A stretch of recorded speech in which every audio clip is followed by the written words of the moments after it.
I have a lot of friends and some followers who often ask me, Sho, why do you fall off the face of the earth and disappear for long periods of time? And for those who know me, you know it's not because I am lost for words or I have nothing to say. I love to share my opinion on things. And we know that social media is not deficient in giving us opportunities to share our thoughts. But I don't want to be that person who's always trying to be present and relevant. I feel like there's a lot of people who know everything but understand nothing.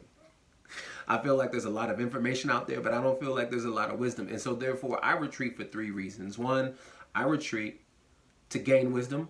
I retreat to keep my sanity. And I also retreat so that I can live life, not to live someone else's life or to live vicariously through other people's lives. I don't feel like I grow in wisdom and keep sanity when I'm living in other people's threads and comment section.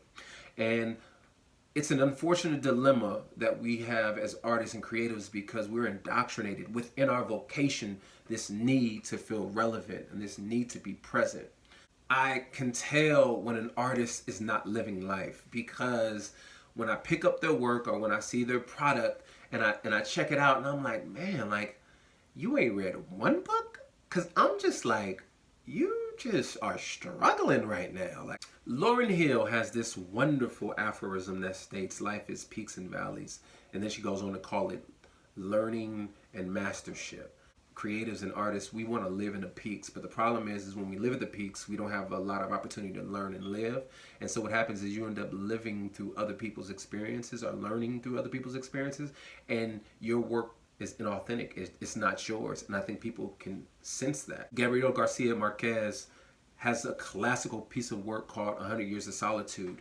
And in this book, the city of Macondo is hit with this insomnia plague. And people think this is great because this gives them more time to work and to produce, right? However, what happens in their insomnia is that they begin to lose their capacity to dream. And they want that back, right? And for me, the reason why I retreat is because I want to dream. Howard Thurman has this quote about prayer, and I think it's quite relevant in this concept of ascending and living. He says, "Our need for prayer is this: we wish never to be left, literally, to our own resources. Again and again, we discover that our own resources are not equal to the demand of our living." I've learned that when I'm constantly trying to be relevant or present, three things happen. One, I'm not trusting God. I'm trusting relevance. Two, I guess I don't believe that my talents are good enough. And then three, I usually make bad stuff because I haven't lived. I haven't descended. I have the type of vocation where outcomes is directly affected by my presence, and I get that.